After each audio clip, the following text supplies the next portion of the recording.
Bienvenidas, bienvenidos a Bajo el Umbral, un espacio donde la economía deja de ser solo números y teorías para convertirse en una herramienta de reflexión crítica sobre la pobreza, la desigualdad y los desafíos estructurales que enfrentamos como sociedades. En cada episodio analizamos temas como pobreza infantil, economía feminista, extractivismo, mercado laboral, salud, políticas públicas. Lo hacemos desde una mirada crítica, territorial, con evidencia y reflexión, pero también con un lenguaje accesible y con participación estudiantil. Comenzamos. Bajo el Umbral. Hola, hola, ¿cómo están? Bienvenidas y bienvenidos a otro episodio más de Bajo el Umbral, un podcast donde tratamos temas de pobreza, desigualdad, mercado laboral, economía feminista, políticas públicas, entre otros.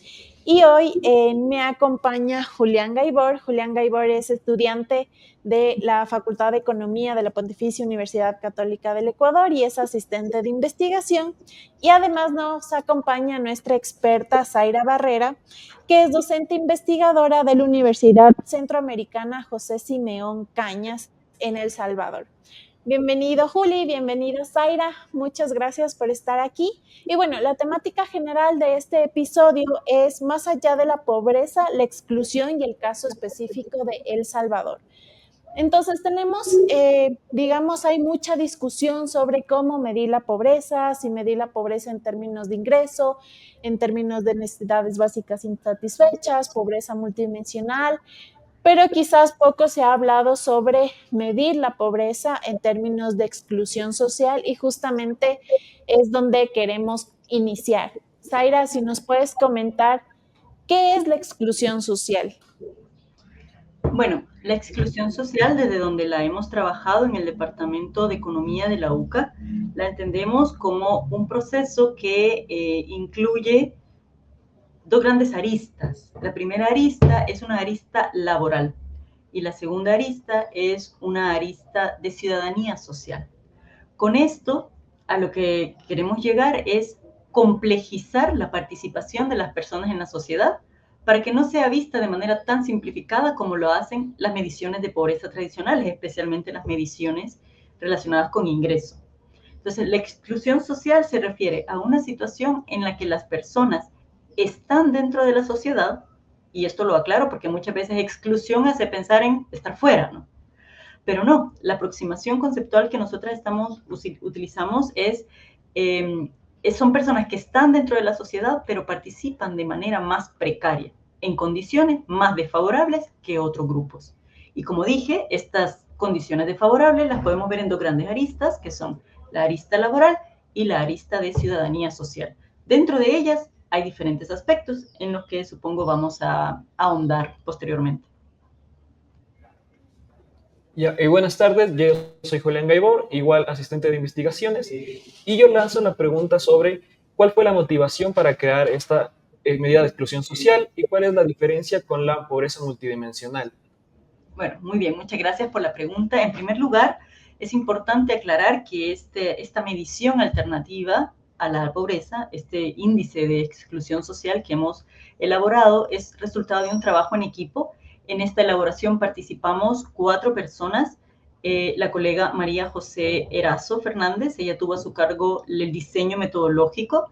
La colega Natalie Chacón, ella fungió como asesora metodológica, o sea, nos acompañó en el proceso de diseño del índice.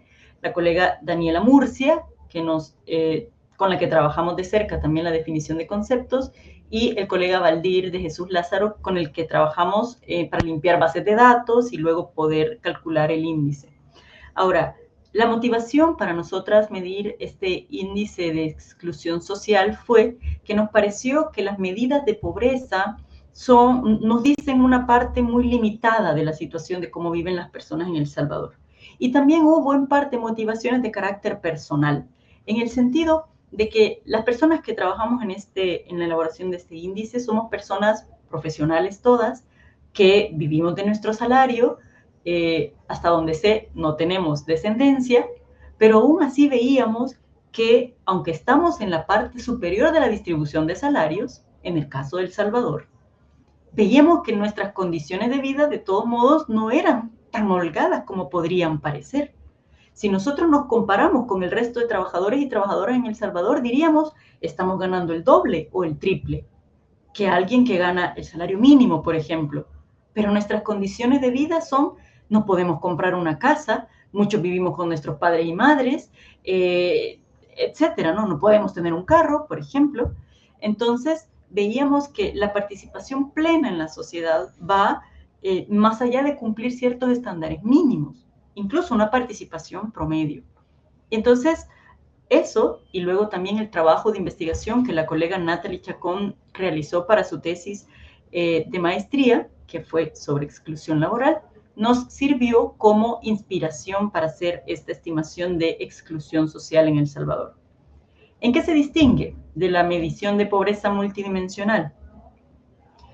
El marco conceptual que nosotros utilizamos para nuestra medición es un marco conceptual que ha sido trabajado por Juan Pablo Pérez Sainz desde Centroamérica. Eso lo hace un aporte muy valioso.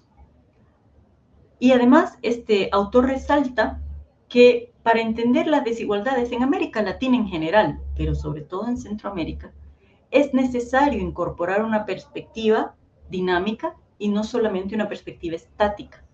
La pobreza nos ofrece una perspectiva estática, es como una fotografía del resultado.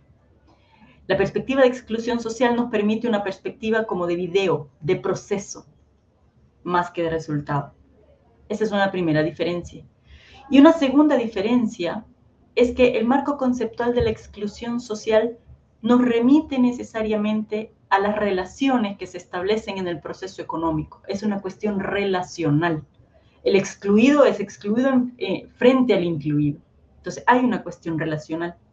En el enfoque de pobreza, la parte relacional suele quedar invisibilizada o relegada.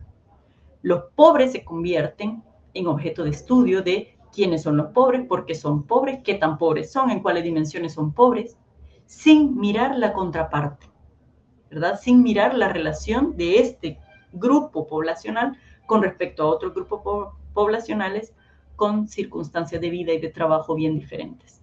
Entonces, estos dos componentes, mirada de proceso frente a mirada de resultado, mirada relacional frente a mirada no relacional, diría yo que son las características que distinguen al enfoque de exclusión social del enfoque de pobreza, ya sea en su versión de ingreso o en su versión de pobreza multidimensional.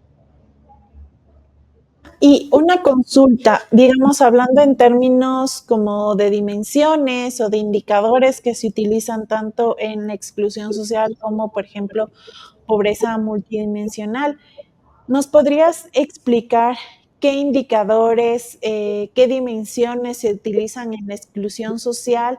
Dado que, por ejemplo, en pobreza multidimensional, como sabes, tienes algunas dimensiones. Tienes educación, empleo, vivienda, incluso está un tema de pobreza por ingresos, que en teoría trata un poco de abordar el tema multidimensional de la pobreza. Pero un poco en lo que leíamos sobre tu investigación, vemos que la exclusión social se enfoca o tiene un fuerte presencia en el ámbito de mercado laboral. Sí, precisamente. Nosotras hemos puesto énfasis en la escala laboral, pero no es la única escala. Como ya dije, si lo pudiéramos imaginar en términos esquemáticos, la exclusión social ocurre si confluyen dos situaciones. La primera de esas situaciones es exclusión en el ámbito laboral. Y la segunda de esas situaciones es algún tipo de exclusión en ciudadanía social. Si esas dos cosas se combinan, tenemos una situación de exclusión social. Puede ser el caso de que haya una situación de exclusión laboral, pero no de exclusión a nivel de ciudadanía, y por tanto esta exclusión, esta desventaja de entrada en el ámbito laboral, no se traduzca en exclusión social. Voy a poner un ejemplo. Supongamos a una persona que trabaja por cuenta propia. El trabajo por cuenta propia es especialmente importante para mujeres porque permite compatibilizar trabajo de cuidados con trabajo con obtención de ingresos. Entonces, esta persona que realiza trabajo por cuenta propia, por la inestabilidad de sus ingresos, por el monto más bajo de sus ingresos, porque no tiene seguridad social, trabaja en condiciones precarias, estaría en una situación de entrada de exclusión laboral, o sea, sin garantías, sin contratos, sin seguridad. Sin embargo, en el componente de ciudadanía social nosotros encontramos elementos que nos remiten a la prestación estatal de ciertos bienes y servicios que pueden hacer que esta situación laboral adversa no se consolide como exclusión social. Por ejemplo, si el Estado provee de una educación para, por ejemplo, los hijos e hijas de estas personas, que permita que se rompa el circuito de empobrecimiento.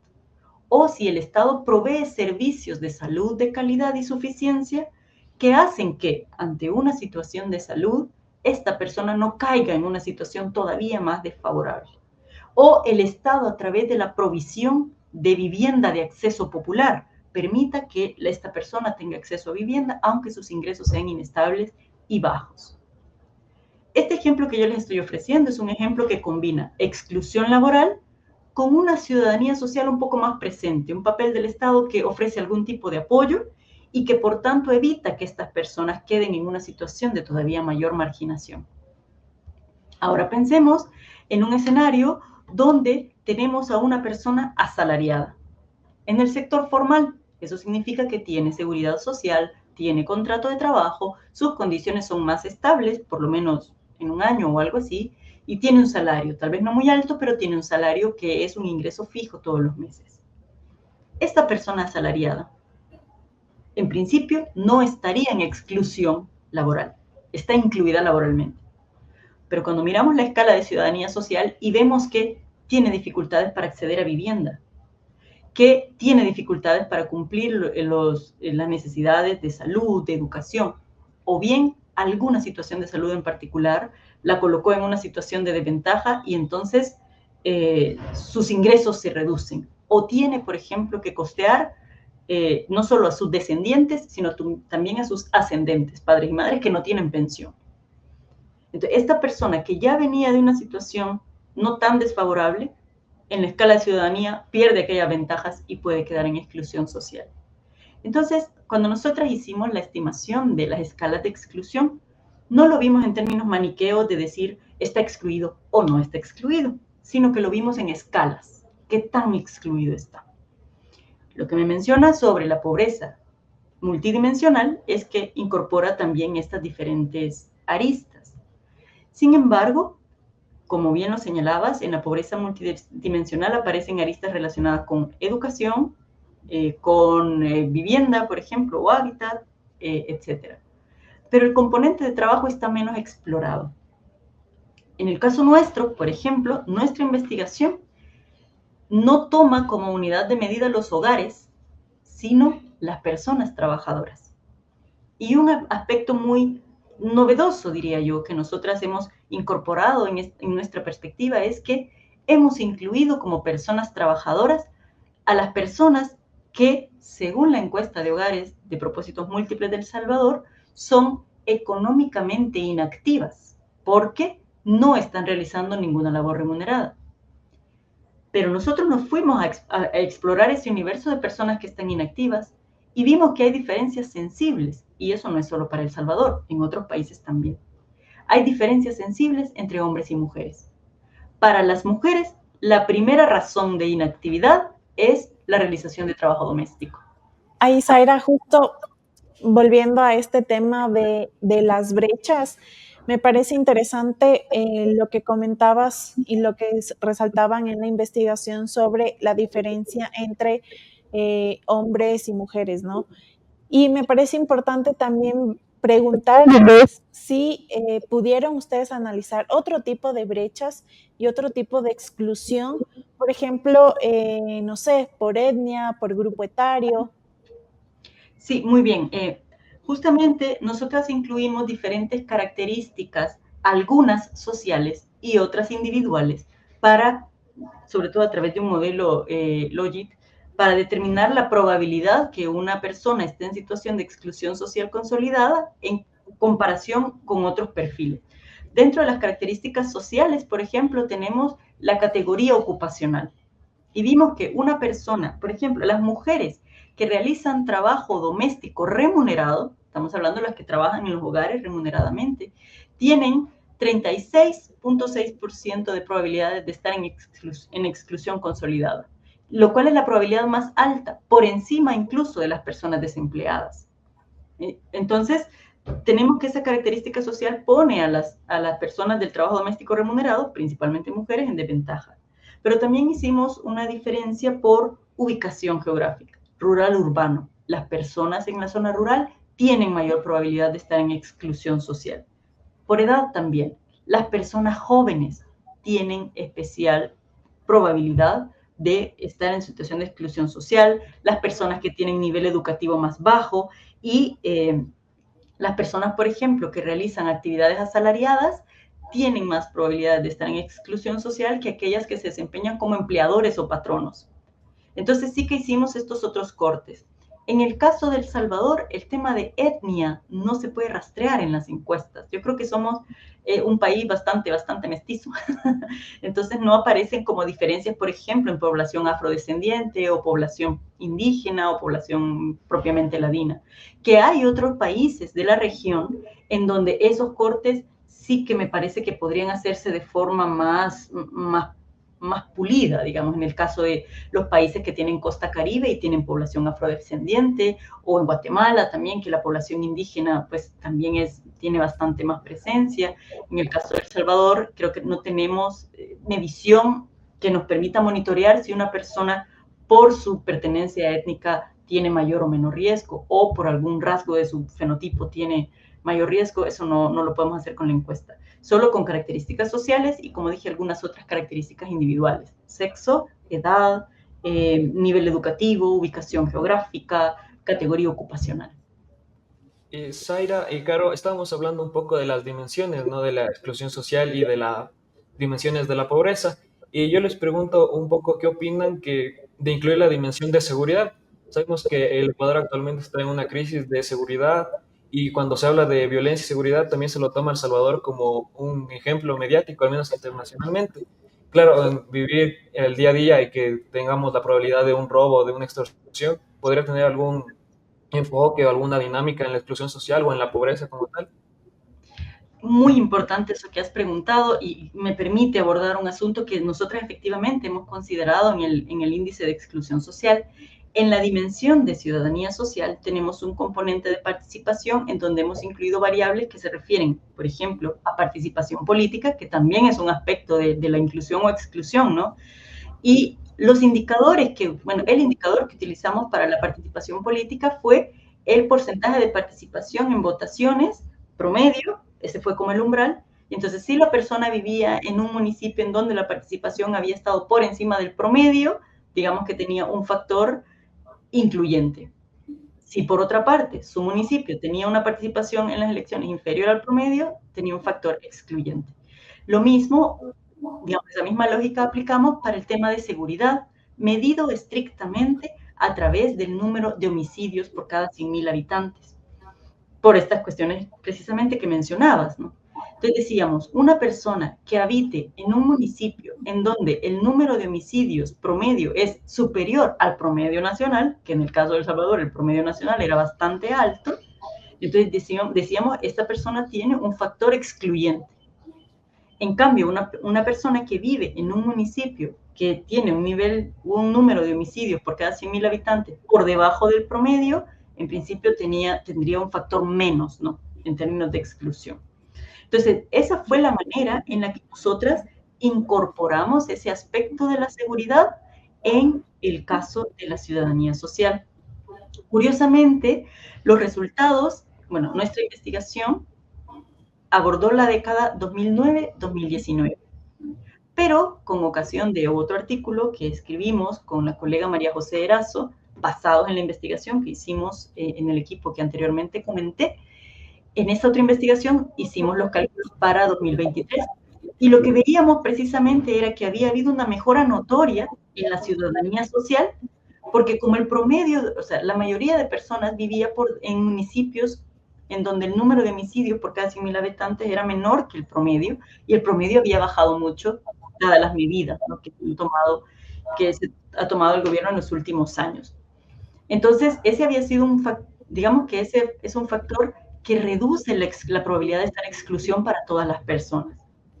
Sin embargo, como nuestro índice también tiene la escala laboral, y dentro de la escala laboral ha ocurrido, se registra una pérdida importante en el nivel de poder adquisitivo de los salarios debido a la escalada de precios después de la pandemia, especialmente 2021, 2022, no estoy segura cómo es en Ecuador, pero en la mayoría de países se registra una escalada de precios, especialmente en alimentos o en petróleo, asociado al conflicto Rusia-Ucrania y a fenómenos climáticos, en el caso de El Salvador también a los fenómenos políticos en Guatemala, que limitaron el ingreso de alimentos procedentes de Guatemala a El Salvador. Entonces hubo una escalada de precios y eso redujo de manera significativa el poder de compra de los salarios. Entonces tenemos dos componentes del índice que están evolucionando en direcciones diferentes. Mejoramos por el lado de la seguridad ciudadana, pero empeoramos por el lado del poder de compra. Entonces, al final el índice permite monitorear cuál de las escalas es que está mejorando y cuál es la que está desmejorando. En términos de seguridad, como ya señalé, nosotros usamos el indicador de los homicidios por cada 100 habitantes. Pero ahora, en la última encuesta que ha hecho el Instituto Universitario de Opinión Pública de la UCA, el IUDOP, que hace poco publicó los resultados de la encuesta que se le hace a la población, decían una cosa bien interesante. Aunque la población aprueba al presidente y aprueba la gestión gubernamental, hay un señalamiento de que hay temor por parte de la población respecto a decir cosas que contradigan en alguna medida el discurso oficial. Hay miedo. Porque el régimen de excepción al cual se le atribuyen todos los beneficios que se han logrado en materia de control de homicidios ha sido y está siendo aplicado de manera discrecional para acallar voces críticas, acallar voces relacionadas con la defensa de derechos humanos, acallar voces relacionadas con señalamiento de corrupción, acallar voces de periodistas o de personas defensoras de derechos humanos, de personas que señalan al segundo mandato del presidente Nayib Bukele como algo inconstitucional. Entonces, creo que el índice que hemos propuesto de exclusión social podría modificarse para incorporar también este otro aspecto, porque creo que en términos de seguridad ciudadana no solo es importante la cuestión de los homicidios perpetrados por grupos delincuenciales como crimen organizado o pandillas, también es importante incorporar si la gente se siente segura en términos de si va a enfrentar un proceso judicial justo, o si considera que por su trabajo de defensa o por organización civil podría correr algún riesgo adicional. Yo creo que el índice está lo suficientemente abierto como para que estos cambios que también están ocurriendo a nivel político, que hacen mejorar en unos sentidos y empeorar en otros, se recojan allí. Por lo pronto, no lo hemos recogido, pero sí que quería dejar señalado eso, que aunque se ha reducido el número de homicidios asociados con pandillas, también ha incrementado el miedo a decir cosas y hay un reconocimiento de que hay riesgo de ser apresado y no enfrentar procesos judiciales justos. Y hablando sobre este tema de cómo estos indicadores han influido en la medida del índice de exclusión social, ¿nos podrías comentar, además del tema de seguridad y además del tema de ingresos, qué medidas ustedes ven que ha contribuido más al índice de exclusión social? Bueno, para empezar, creo que es importante señalar que si nosotros comparamos nuestro índice de 2023 con el promedio de la década previa, de 2009 a 2019, vemos una desmejora. ¿Por qué? Porque la proporción de población trabajadora que está en exclusión social en 2023 es mayor de la que estaba en 2022. En la década anterior, de 2009 a 2019. Entonces, que ya era alta, o sea, en la década entre 2009 y 2019, aproximadamente el 53% de la población trabajadora estaba en algún tipo de exclusión. Cuando hacemos esa estimación para 2023, asciende a más del 60%. Entonces, cuando nos vamos a explorar qué es lo que está pasando, vemos dos cosas.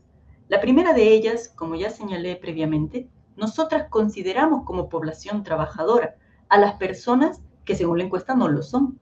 O sea, a personas que realizan trabajo doméstico no remunerado, donde hay, en el caso de El Salvador, aproximadamente 1 millón de mujeres que están realizando trabajo que es importante, es la base del bienestar de la sociedad, pero que no es remunerado y la deja en una situación de dependencia económica.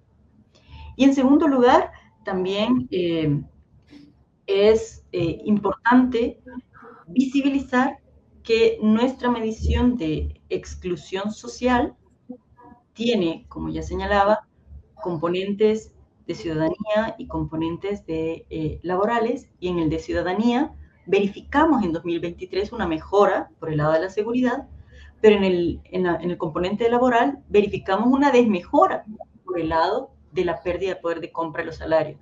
Y las desmejoras en el ámbito laboral pueden más, digamos, pesan más que las mejoras que se pudieron haber tenido en ciudadanía social. Entonces, de las medidas que se han tomado, o sea, me parece que la apuesta de la gestión gubernamental, y así lo expresó el presidente Nayib Bukele en el momento en el que dio su discurso presidencial del segundo periodo, ¿no? Decía, ya le entramos al problema de la seguridad, ahora vamos con la economía, ese es el reto.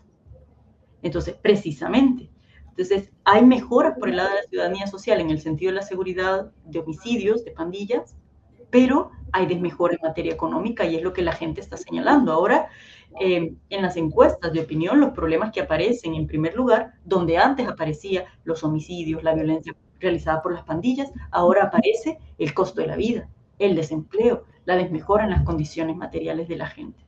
Entonces, yo creo que tener un índice que nos permite monitorear estos dos aspectos de la participación de las personas en la sociedad es muy útil, porque nos permite ver que, claro que está bien hacer algo en materia de seguridad, pero si se descuida el componente económico, el componente de poder adquisitivo de los salarios, como por ejemplo la decisión del gobierno de no ajustar el salario mínimo el año pasado, porque el año pasado tocaba, según la ley debe ser máximo cada 3 años, y ese ajuste se hizo hasta este año. Entonces, esa decisión, claro que erosiona el poder de compra de la población asalariada. Y entonces, aunque haya mejora en materia de algún aspecto de ciudadanía social, la mejora económica jala hacia abajo, desmejora la participación de las personas en la sociedad y, por tanto, hace que la situación de exclusión siga estando allí. Y una manifestación de esta situación de exclusión es, en alguna medida, este flujo de personas que van hacia Estados Unidos. ¿Sí? Entonces, uno se podría preguntar qué hay detrás de este flujo tan dinámico de personas hacia Estados Unidos, y tiene que ver eso justamente con unas condiciones de vida precarias, con un entorno adverso para lograr metas personales y familiares, y con la dificultad para la movilidad social. Si usted es una persona trabajadora que gana un salario bajo, tiene perspectivas adversas para darle estudio superior a sus hijos, y por tanto estos tienen unas perspectivas adversas de tener unas condiciones mucho mejores que las que tuvieron sus padres y madres. Entonces, bueno, pues eso. Listo, Juli, quizás. Sí, y Zaira, y una consulta, ¿y qué política o qué mecanismo se puede utilizar para reducir esta exclusión social, pero sin dañar los 12 componentes que nos decíamos? Claro, la ciudadanía social y la calidad del mercado laboral, ¿no? Porque ahorita nos menciona que se mejoró uno y empeoró el otro. ¿Y qué se podría hacer para que se reduzcan los dos? Y por último también, ¿qué mensaje a usted le gustaría proporcionar a nuestra audiencia que nos ve? Muy bien. En primer lugar, para medidas para disminuir la exclusión social.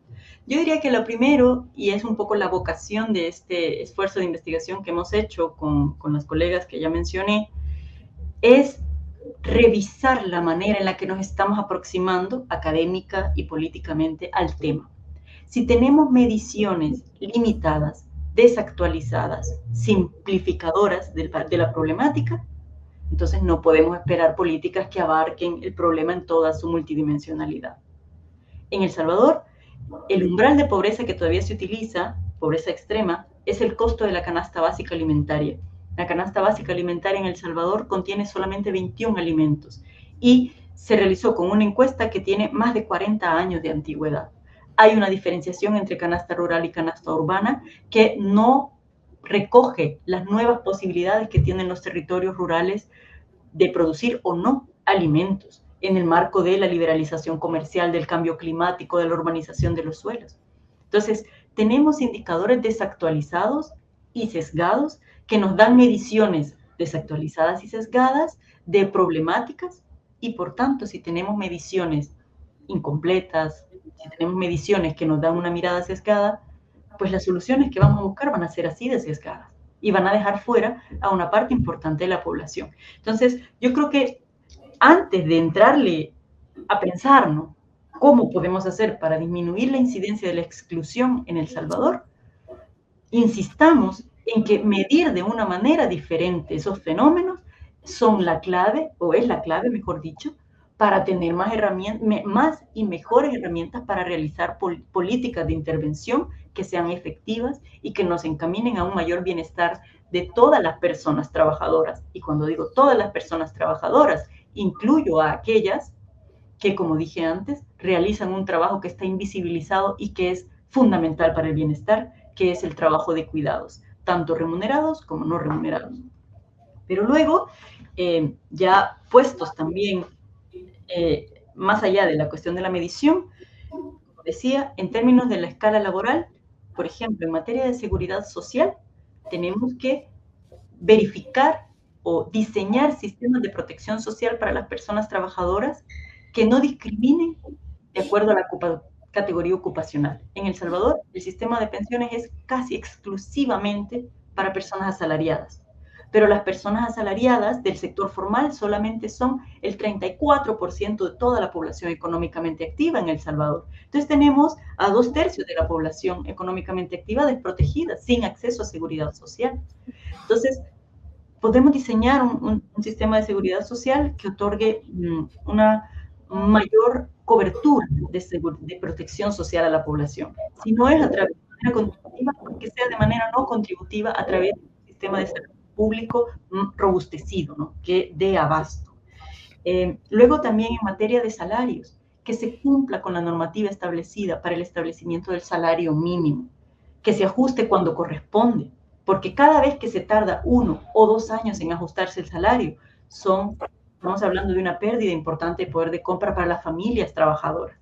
Piénsenlo que es como tener el agua al cuello y cuando ya casi el agua nos tapa las fosas nasales, bueno, entonces lo vuelven a bajar un poquito. Pero estar siempre en esa situación de angustia para las personas trabajadoras les pone en unas circunstancias de vida pues deplorable. Entonces, en cuanto a salarios mínimos, pues cumplir la normativa, en seguridad social también repensar el sistema para que incluya más personas, pero también en materia laboral lo que se puede avanzar es en la fiscalización del cumplimiento de los derechos laborales. En los últimos años se han violentado de manera flagrante derechos laborales de personas en el sector público, por ejemplo, con la complicidad o el silencio de las instituciones llamadas a defender los derechos, como el caso del Ministerio de Trabajo. Entonces, cuando tenemos unas instituciones laborales que guardan silencio frente a las violaciones de derechos laborales, entonces se desincentiva la organización sindical y por tanto se debilita la posibilidad que tenemos las personas trabajadoras para defender nuestros derechos, derecho al salario mínimo, a la sindicalización, a la huelga, etc. Estas son solo algunas de las elementos que me parece que podrían hacer avanzar. Muchas gracias, Zaira. Igual, gracias, Juli. Yo creo que con eso terminamos. Igual agradecemos a quienes nos están viendo y les esperamos en el próximo episodio de Bajo el Umbral. Gracias. Gracias. Bajo el Umbral es una producción del Grupo de Investigación de Pobreza, Desigualdad y Mercado Laboral, de la PUCE y de la Red Desigualdad y Pobreza de Auzjal, con el apoyo del Instituto de Investigaciones Económicas RATDINC Economics, Ecuador y el Taller de Experimentación Didáctico Audiovisual de la PUCE. Aquí no solo hablamos de cifras, hablamos de vidas, porque entender la pobreza no es suficiente. Necesitamos cuestionar los sistemas que la perpetúan y construir colectivamente caminos hacia una justicia económica y real. Les esperamos en nuestros siguientes episodios.